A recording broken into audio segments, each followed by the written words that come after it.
할렐루야. 자, 우리 가슴에 손을 얹고 이렇게 한번 기도하는 마음으로 따라 하셨으면 좋겠습니다. 가슴에 손을 얹으세요. 하나님이 계신 곳에 내가 있게 하시고 내가 있는 곳에 하나님 함께하여 주시옵소서. 아멘. 자, 옆에 보면서 이런 삶이 되시기를 축복합니다.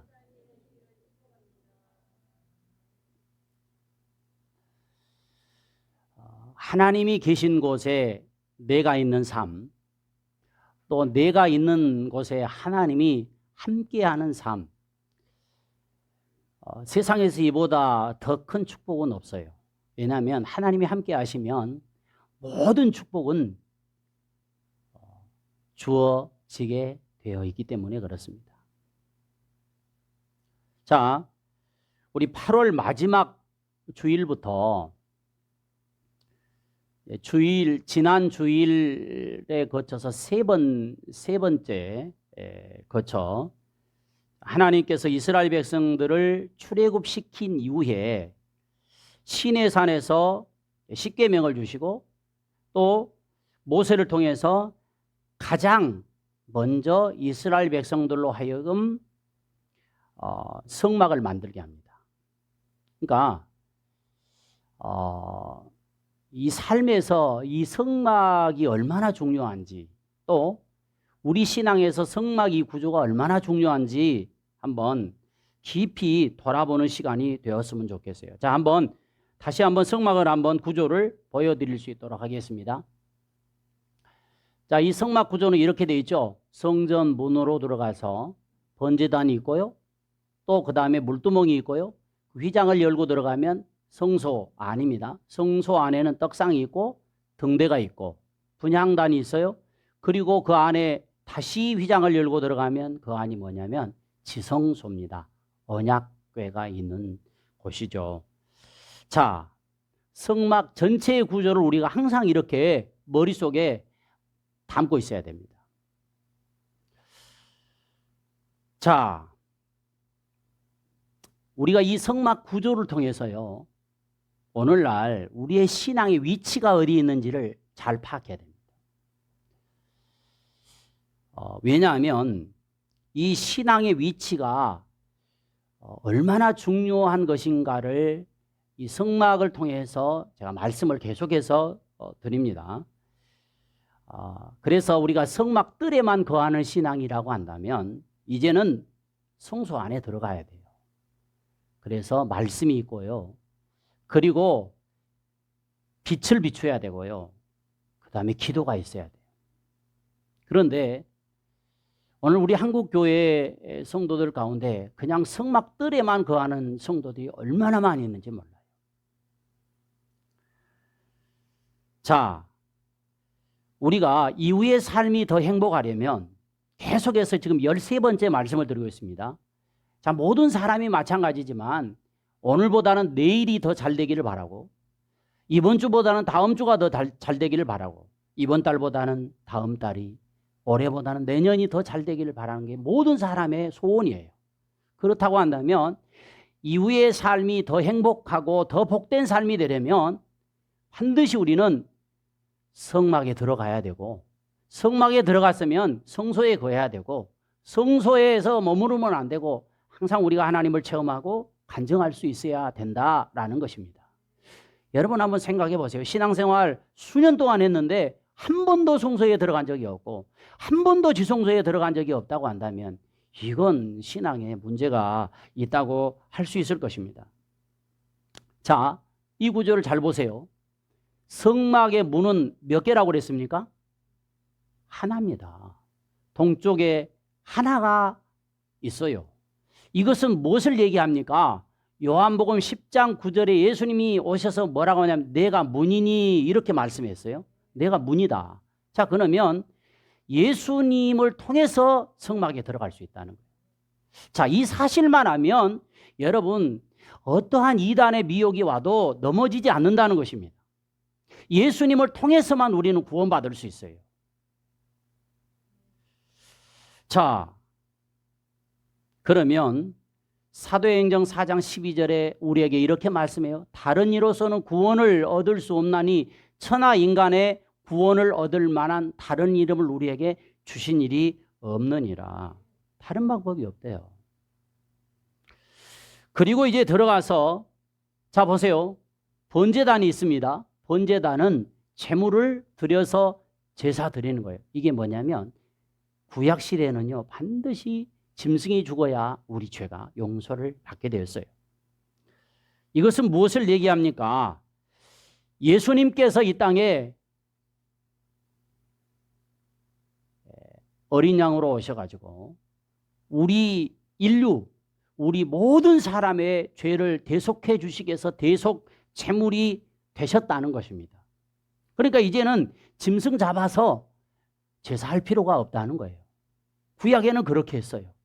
자, 그러면 여러분 조건이 하나 있죠. 그것은 뭐냐면 오늘 내가요 예수님께서 나의 죄를 대신해서 십자가의 대속제물이 되어주셨다는 사실을 믿어야 돼요. 믿지 않는다면 여러분 죄 용서 받을 수 없어요. 천하인간 어떤 사람도 여기에 고백이 없으면 될 수가 없어요. 자, 그리고 나의 구주가 되신 것을 믿고 영접해야 됩니다.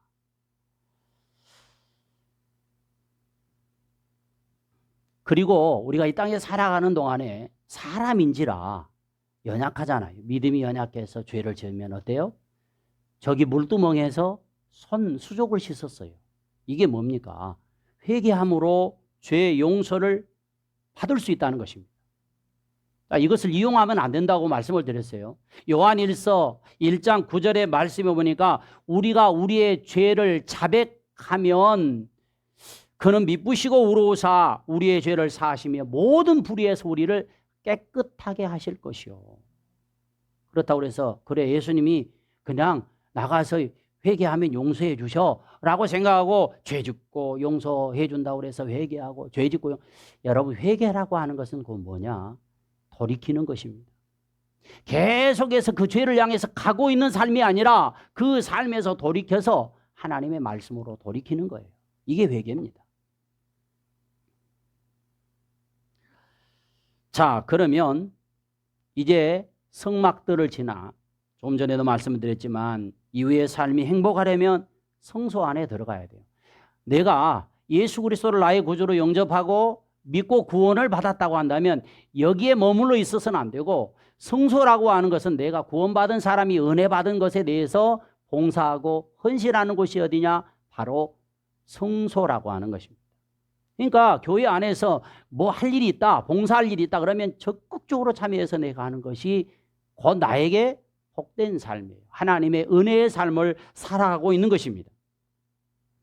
자, 여러분 성소 안에 들어가면 맨 먼저 딱 눈에 띄는 게 뭐냐면 뭐예요? 떡상입니다. 떡상.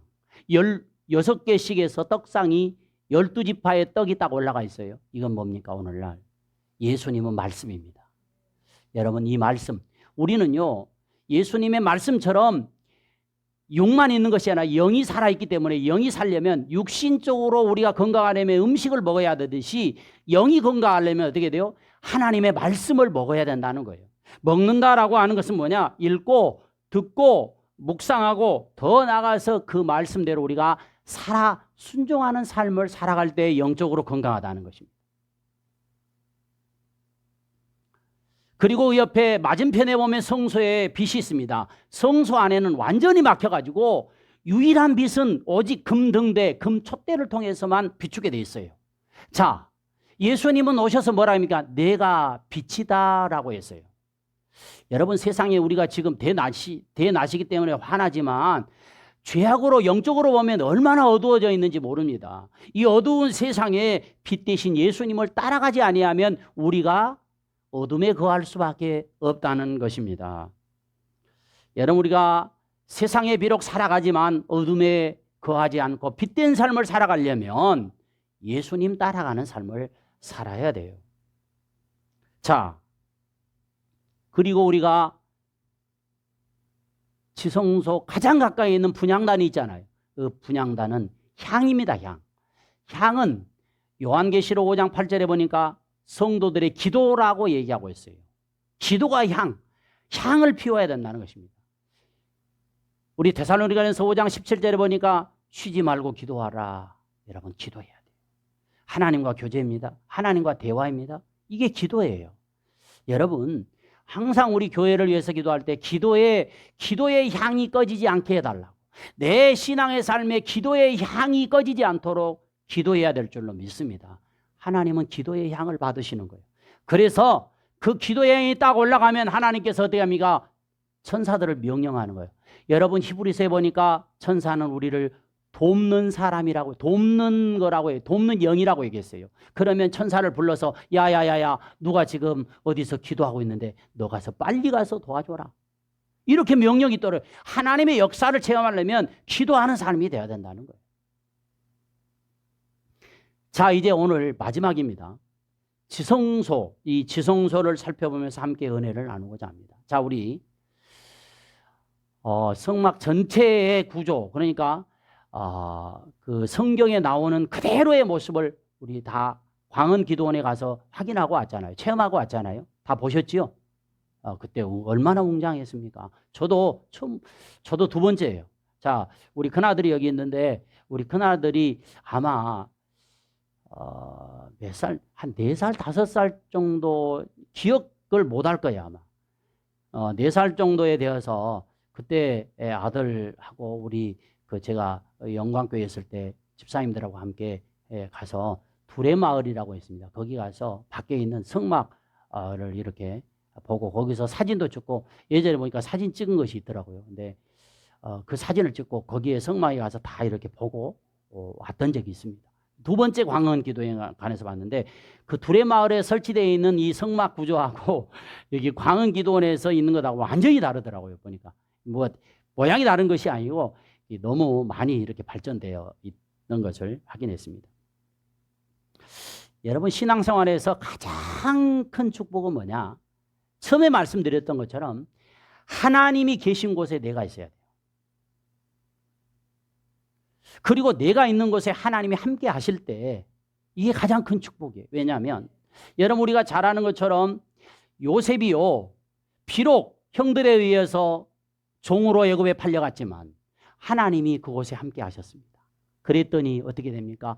그곳에서 형통한 축복을 받았다고 성경은 얘기하고 있습니다. 그래서 제가 우리 성도님들을 위해서 기도할 때 이런 기도를 해요. 하나님 아버지, 우리 성도님들이 거하는 그 직장에 하나님이 함께 하셔서 그 직장이 형통하게 도와주시옵소서. 우리 성도들이 하는 사업장에 하나님이 함께 하셔서 그 사업장이 형통하게 해주시옵소서. 우리 성도들의 가정에 하나님이 함께 하셔서 그 가정이 형통하게 도와주시옵소서. 이렇게 기도하고 있어요. 사랑하는 성도 여러분, 이 땅에 우리가 살아가면서 내가 소원하는 것을 다 이루었다고 해도 자, 그 삶에 하나님이 동행함이 없었다? 동행함이 없었다라고 하는 것은요, 진정한 행복이라고 얘기할 수 없을 것입니다. 최근 국민일보에 코로나19 팬데믹 이게 장기화되면서 비대면 온라인 예배가 늘어나고 있는 반면에 전체적으로 성도의 믿음이 떨어졌다라고 하는 것을 제가 한번 말씀을 드렸어요. 자, 이런 상황에 무엇보다도 중요한 것은 성도들의 구원 여부를 꼼꼼히 체크해서 분석해야 된다는 것입니다. 자, 오늘날 교회 안에 성도들 가운데 껍데기 신앙이 많이 있다는 거예요. 그래서요, 이 코로나19 팬데믹에 그냥 우수수 떨어져 버렸습니다. 자, 어느 대중교회에서 대형교회에서 구원의 확신, 거듭남의 체험을 체크했는데 구원의 확신, 거듭남의 체험도가 불분명한 성도들이 얼마나 많이 나왔는지 몰라요.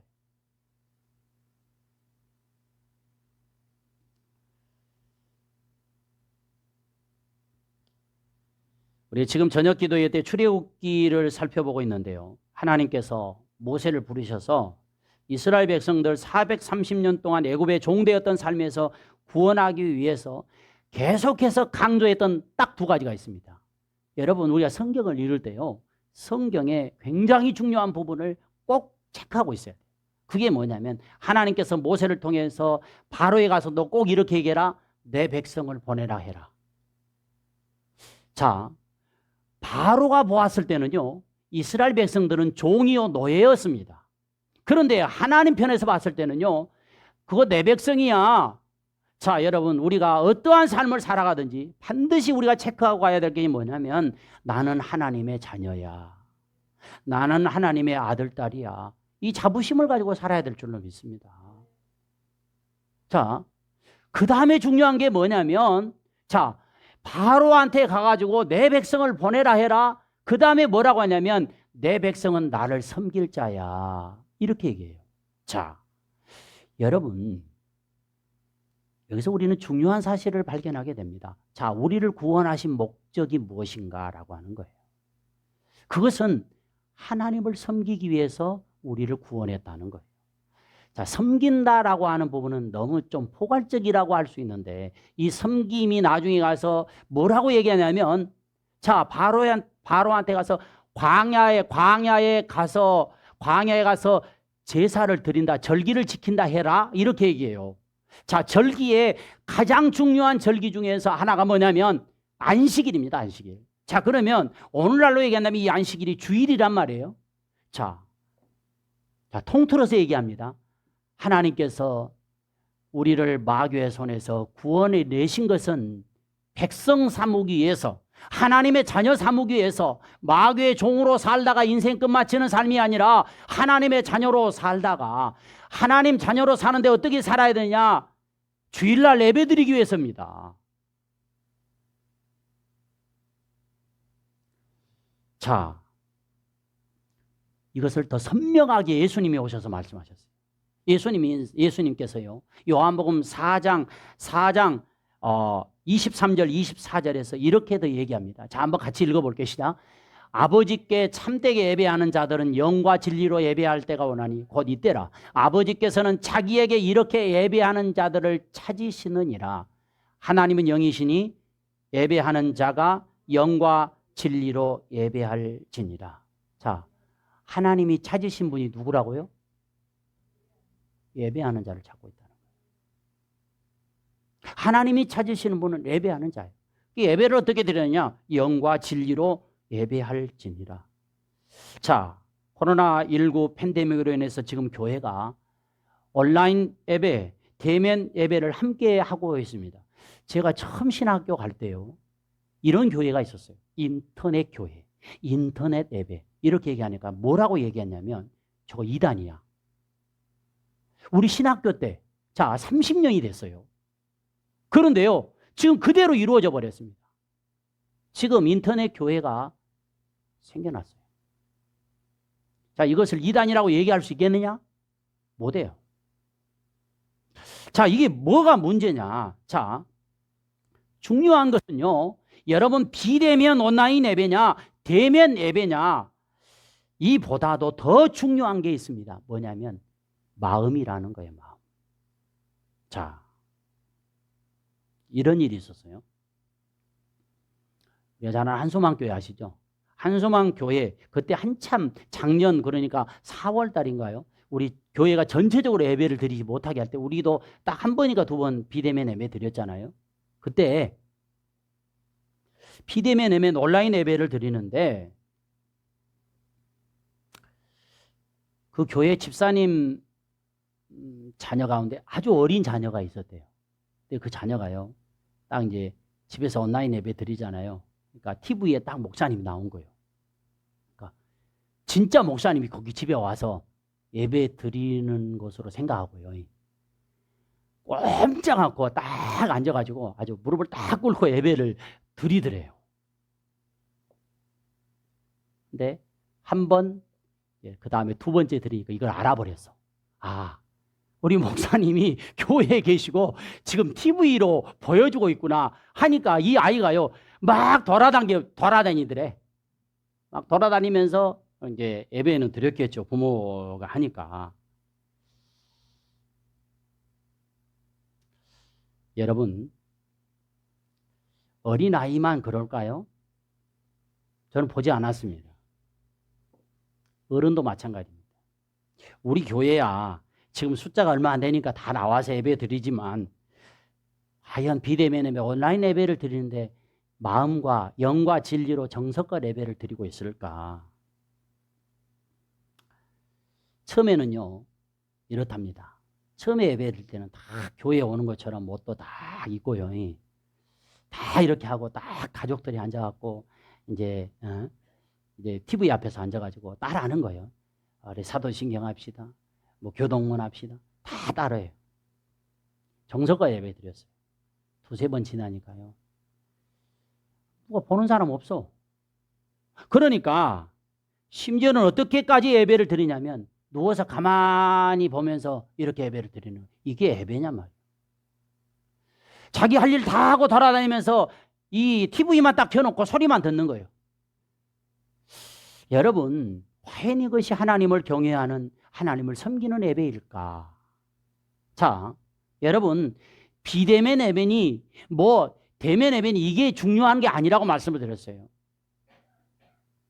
진짜 하나님을 경외한다면 우리의 마음이 중요하다는 거예요. 자, 사도행전 7장 42절에 가서 바울이요 이런 얘기를 합니다. 자, 보세요. 하나님이 외면하사 그들을 그 하늘의 군대에 섬기는 일에 버려두셨으니 이는 선지자의 책에 기록된 바. 선지자의 책에 기록됐다고 그랬어요. 자, 같이 읽겠습니다. 시작. 이스라엘의 집이여 너희가 광야에서 40년간 희생과 제물을 내게 드린 일이 있었느냐? 이게 뭔 일입니까? 40년간 광야에서 나한테 제사를 너희들이 드렸는데 진짜 나한테 희생과 제물을 받을 만한 제사를 드린 적이 있느냐? 이건 이스라엘 백성들에게 충격적인 얘기입니다.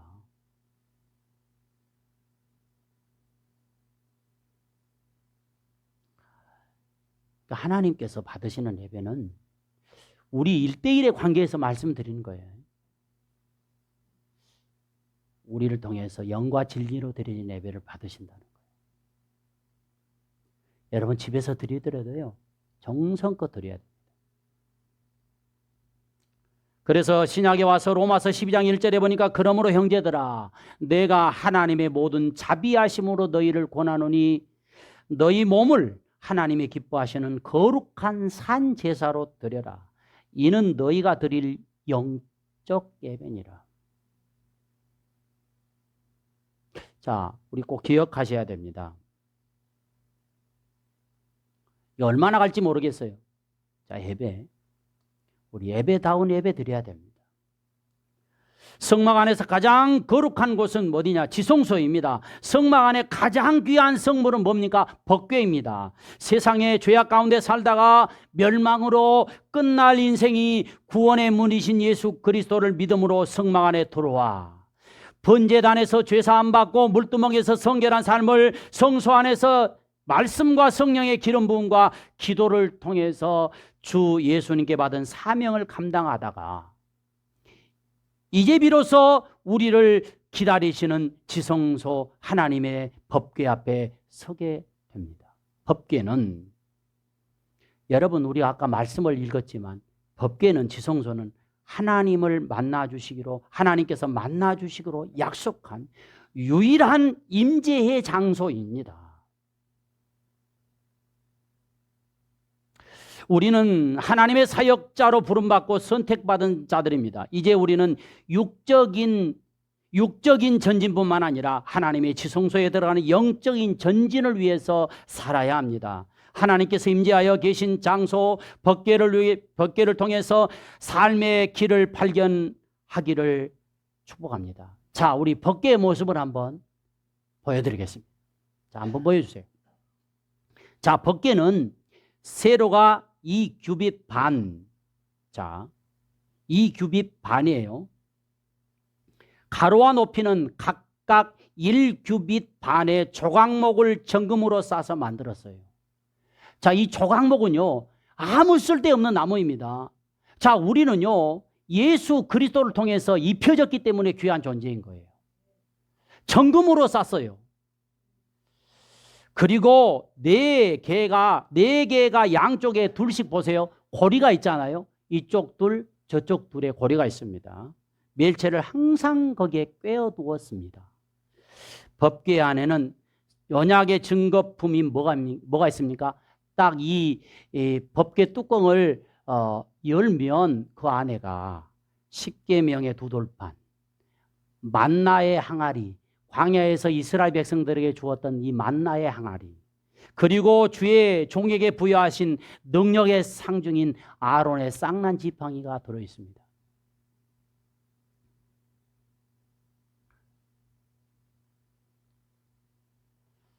법궤는 한마디로 하나님이시며 예수님이십니다. 예수님은 하나님에게 하나밖에 없는 최고의 귀한 분이며 또 온 천하를 주고도 바꿀 수 없는 분입니다. 그럼에도 불구하고 온 인류의 죄 사함의 통로로, 우리의 죄 용서하기 위해서 그 통로로 구원의 주로 만왕의 왕으로 이 땅에 오셨어요. 그러므로 우리에게 예수님을 보내셨다라고 하는 것은 하나님께서 우리 인간에게 주신 가장 귀한 선물을 주신 것입니다. 찬송가 94장에 보면 그런 찬송 가사가 있잖아요. 주 예수보다도 귀한 것은 없네. 이 세상 부귀와 바꿀 수 없네. 이 세상 명예와 이 세상 행복과 바꿀 수 없는 것이 뭐냐? 예수 그리스도라는 것입니다. 여러분, 예수 그리스도가 없었다면 우리는 어떤 삶을 살아갈 수 있을까요? 이 지성소는요, 1년에 딱 한 번 대속죄일 날 아론은 하나님의 법궤 앞에 갈 때 수송아지와 염소의 속죄피를 가지고 들어가서 법궤 위에 뿌린 후에 하나님을 만날 수 있었습니다. 자, 여러분 양쪽에 그룹 있잖아요. 천사 보이시죠? 천사가 두 날개를 쫙 펴고 이렇게 있습니다. 자, 그 공간 안에 하나님이 임재하고 계시는 거예요. 거기서 만나고 오는 거예요. 자, 우리가 신학교 다닐 때 공부를 배웠을 때 어떤 일이 있었냐면 대제사장이 1년에 딱 한 번 들어가잖아요. 들어가는데 어떤 때는요 발목에 줄을 묶고 들어갈 때가 있었다고 합니다. 왜냐하면 제사장이 거기 들어가서 잘못하면 죽을 수 있기 때문에 시간이 돼도 안 나오면 줄을 잡아당겨 보면 들어갈 수 없으니까 죽어서 나왔다는 거예요. 그래서 제가 성전에 올라와서 기도할 때마다 하나님 앞에 이런 기도를, 하나님 아버지, 죽을 죄인이 오늘 또 이렇게 단에 올라와서 하나님 말씀 전하게 하시니 하나님의 은혜요 감사합니다. 이렇게 기도해요. 자, 여러분 하나님을 만나면 모든 죄의 문제를 해결받게 되었어요. 여기 피는요 예수님의 보혈을 의미합니다. 내가 하나님의 지성소에 나아가기 위해서 항상 예수 그리스도의 보혈로 정결하게 하고 하나님을 향한 한결같은 마음으로 나가야 된다는 것입니다. 우리는 예수님을 내 삶의 가장 귀한 분으로 여기고 살아갈 때 진정한 복이 주어지는 줄로 믿습니다.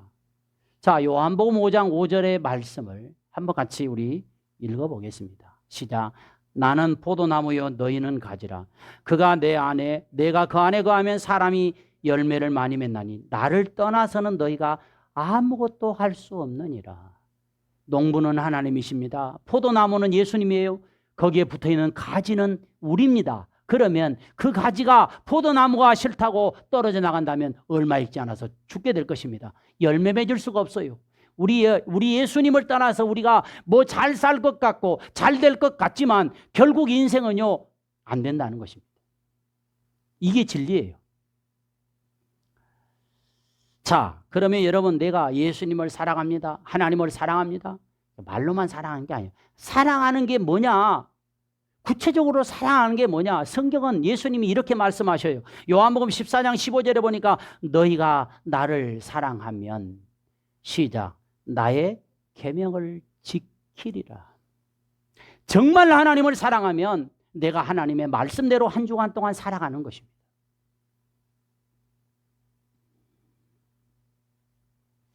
진정 예수님을 사랑한다면 계명을 지키는 거예요. 그리고 몸된 교회와 이웃을 사랑하고 섬기며 교회 중심의 삶, 나눔의 삶을 살아가는 것입니다. 여러분, 제가 다 말씀드릴 수 없지만 나눈다라고 하는 것은요, 이웃을 위해서 나눈다는 것은 하나님께 구워주는 거예요. 하나님 앞에 복받을 일이에요. 잠언 14장 21절에 보니까 이웃을 없인 여기는 자는 죄를 범하는 자요, 빈곤한 자를 불쌍히 여기는 자에게 복이 있다라고 말씀하고 있어요. 교회에는 하나님의 법궤, 하나님의 임재가 있어야 됩니다. 하나님의 임재가 없는 교회, 하나님의 임재가 없는 예배, 죽어있는 교회예요. 죽어있는, 아니면 잠들어 있는 신앙이라고 할 수 있습니다. 초대교회 당시도요, 7교회에게 예수님이 편지했어요. 그 교회 가운데 이런 교회가 있었어요. 자, 요한계시록 3장 1절에 보니까 이렇게 얘기하네요. 사대교회 사자에게 편지하라. 하나님의 7영과 7뼈를 가지신 이가 이르되 내가 내 행위를 아노니. 시작. 내가 살았다 하는 이름은 가졌으나 죽은 자로다. 성도라고 하는 이름은 가졌는데요, 신앙이 죽어 있어요. 잠들어 있어요. 이런 교회, 이런 신앙이 없을까요? 그러므로 우리는 우리의 신앙을 점검하며 살아야 합니다. 그리고 교회 나와 예배 드리기 전에 기도할 때 하나님, 오늘도 내 심령에 임재하여 주시옵소서. 이게 얼마나 중요한지 몰라요. 하나님의 임재가 있는 교회, 하나님의 임재가 있는 삶에 항상 승리와 기쁨과 축복이 있는 줄로 믿습니다. 법궤는 이스라엘 백성들이 행진할 때, 진행할 때, 자, 항상 앞서서 진행합니다. 우리의 삶에 앞서가야 될 게 뭐냐면 하나님의 말씀이에요. 요단강을 건널 때, 하나님의 기적을 일으킬 때 하나님의 말씀이 앞서갔잖아요.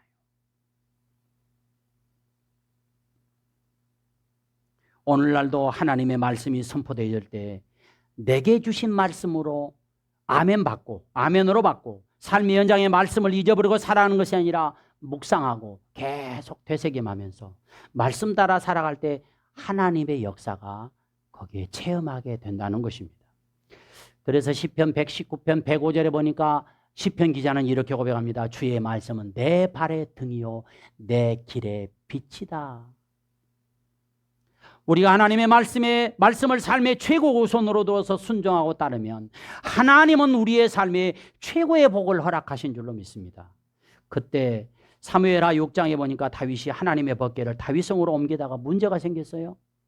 자, 아까 뭐라고 그랬어요? 법궤는 양쪽에 고리가 둘씩 있고 뭐예요? 채가 있다고 그랬잖아요. 야, 이게 뭡니까? 반드시 법궤는요 메고 가야 됩니다. 제사장이 메고 가야 돼요. 그런데 쉽게 가려고 여러분 수레에다 끌고 가다가요 죽어버렸어요. 쉽게 신앙생활하고 쉽게 하려고 우리 신앙생활하면 안 돼요. 여러분, 우리가 말씀대로 살아가는 것이 얼마나 힘듭니까? 솔직히 말해서 힘든 일이죠. 그러나 말씀대로 살아가는 삶에 하나님의 역사가 있어요. 그랬더니 이게요 사람이 죽고 나니까 얼마나 깜짝 놀래요. 그래서 도저히 다윗성으로 가져갈 수가 없어서 오벳 에돔의 집에 거기다가 머물게 합니다. 자, 보세요. 그랬더니 어떤 일이 있습니까? 자, 말씀 법궤가 있는 집에 어떤 일이 벌어집니까? 시작. 여호와의 궤가 가드 사람 오벳 에돔의 집에 석 달을 있는데 여호와께서 오벳 에돔과 그 온 집에 복을 주시니라. 아니, 법궤가 머물러만 있어도 그 집에 복을 주셨다는 거예요. 성도는 하나님의 영이 살아있기 때문에 하나님의 입에서 나오는 말씀으로 살아야 됩니다. 교회와 성도는 오직 하나님의 말씀 앞에 성결된 삶을 살아야 됩니다. 성결된 삶이란 성령 세례를 받아서 하나님의 지성소에 온전히 거하며 세상에 속하여나 세상에 타협하지 않고 오직 하나님의 말씀 앞에 거하는 삶을 얘기하는 거예요. 여러분, 지성소 안에 거하는 성도는 어떤 미혹의 영에도 흔들리지 않습니다. 섬기는 교회 위에 최선을 다해 복음 전하며 기도하고 헌신하게 되어 있어요. 자, 고린도전서 15장 58절에 보니까 그러므로 내 사랑하는 성도들아 견실하며 흔들리지 말고 항상 주의 일에 더욱 힘쓰는 자들이 되어라. 이는 너희의 수고가 주 안에서 뭐 한다고요? 헛되지 않을 것이니라. 아멘. 흔들리지 않고 말씀을 지키는 성도만이 하나님의 역사와 크신 은혜를 경험하게 되는 것입니다.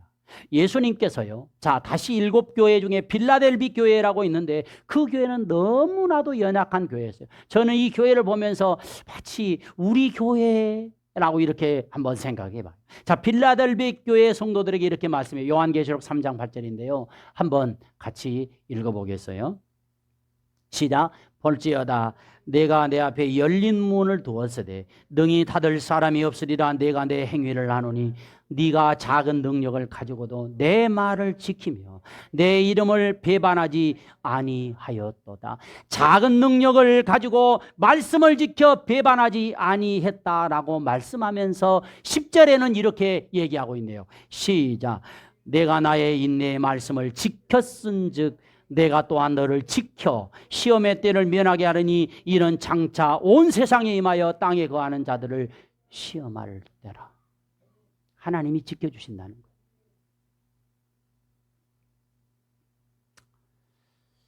여러분, 우리는요 말씀을 맺습니다.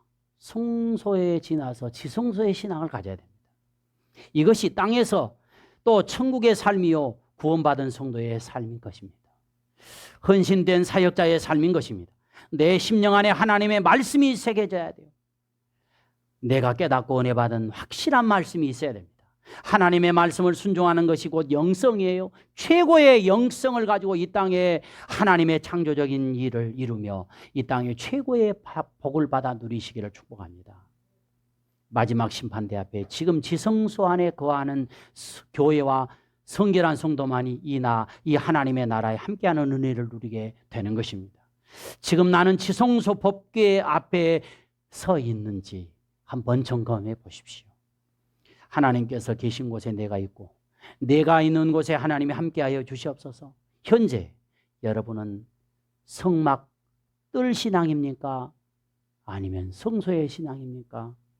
하나님은 우리가 구원받아 죄사함 받은 것으로 만족하는 성막 신앙의 뜰에 언제까지 머물러 있기를 원치 않으시고 성소 안에 들어가라고 말씀하고 계세요. 거기에서 떡상인 말씀, 금등대이신 빛이신 예수님, 향단의 기도, 그리고 하나님과 만남의 교제가 있는 지성소에 머물며 살아가면서 이 땅에서 하나님의 주신 복을 마음껏 누리며 살다가 마침내 우리 천국에 영원히 살기를 원하십니다. 우리를 향하신 하나님의 이 마음에 여러분의 반응은 무엇입니까?